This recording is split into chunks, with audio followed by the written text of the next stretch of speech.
So I almost gave up on this project, mostly because of my own limitations, but you know what they say, if I had given up, you wouldn't be seeing this video. So,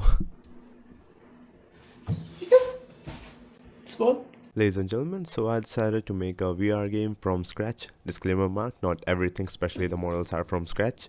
So, first of all, well, to play a VR game, you need a VR headset like Oculus or Quest, but holy good lord, that's expensive. And game devs and money, let's just say we don't know each other. So I'm gonna use this. This is basically a cardboard VR, just made out of plastic and looks a little bit better. Just don't look at the dust that's covering it. And there are no buttons and no interactables here.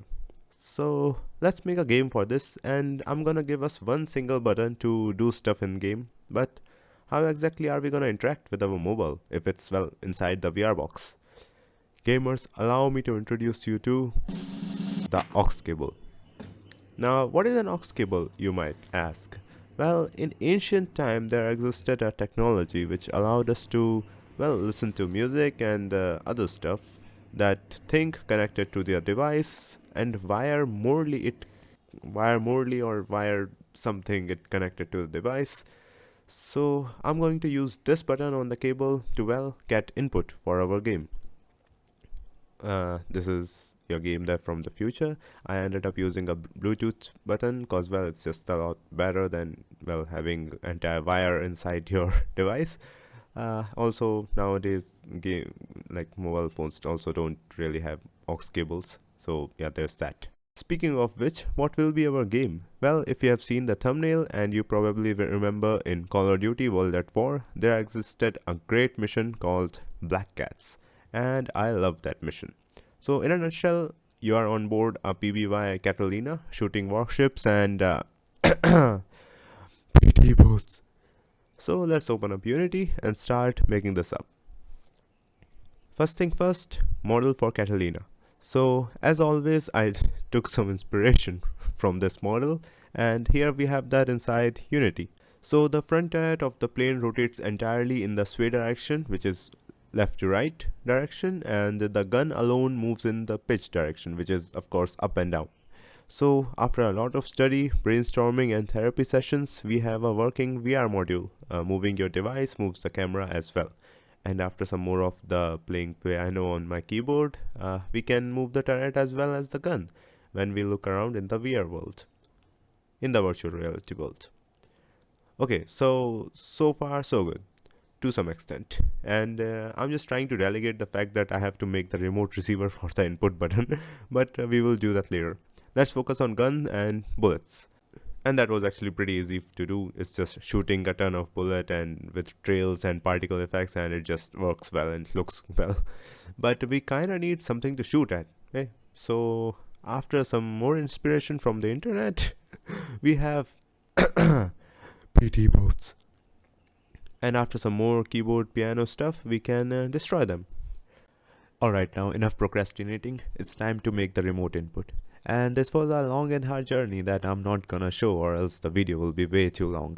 But in the end, after multiple attempts, reads, AI, and playing piano on my keyboard for a tedious amount of time, we finally had this. Gamers, this is for all the marbles. Here's the phone, here's the mouse, and here's the keyboard. Nothing is connected. I just have my earphone here, and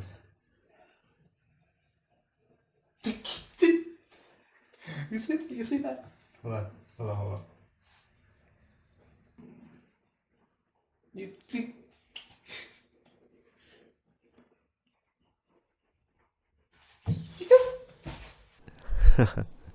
Okay, now that we have the remote input done and also shooting and virtual reality part done, what will the actual gameplay be like? So, alright, we have a basic model of what our gameplay will look like. And yes, you will only have one turret because there is no internal model in the Catalina that I'm using, so we can't do the entire moving to different turret animations. I think that is a good enough excuse for me not wanting to do the same thing 3 more times. Cheers. Alright, now time to implement the on-paper model to in-game. So here we go.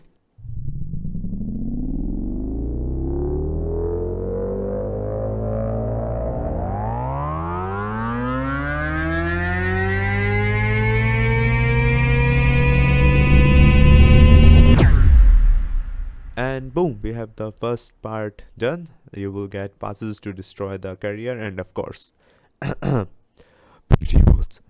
And just like that, after a lot of programming, the level is done. It's entirely an offensive level, and yeah, it looks great. You have 3 separate carrier groups to destroy, while Catalina will circle around. Now, for the next mission, I kinda wanted some land action. So boom, I took some more inspiration for some island, and we have islands in inside Unity.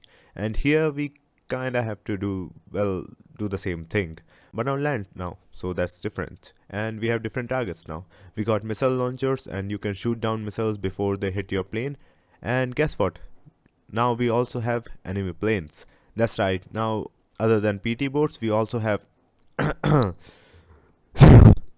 so after a ton more programming, now we have zeros which can, well, fly right in front of us, and we have to shoot it down before they shoot us down. So yeah, it looks pretty cool. And finally, I decided that these levels can be completed super fast. So here we have an endless level as well, where you have to, well, keep shooting down planes and launchers, and and your plane will keep circling the sky. So yeah, the endless actually turned out pretty good. You can keep on playing it. Finally, I made the menu stuff and the UI stuff, and of course the remote input for the UI. And just like that, I think we can call it a day. Sorry for iOS users, it's for Android only. And I don't know if it will be available for iOS, as I don't own one and I have no intention of selling my kidney. So yeah, the game's link is available in the description. It's an itch.io link. I might put it on Play Store soon. Huge thanks to you for watching, and that would be just about it. And remember, keep making awesome stuff. Cheers and peace.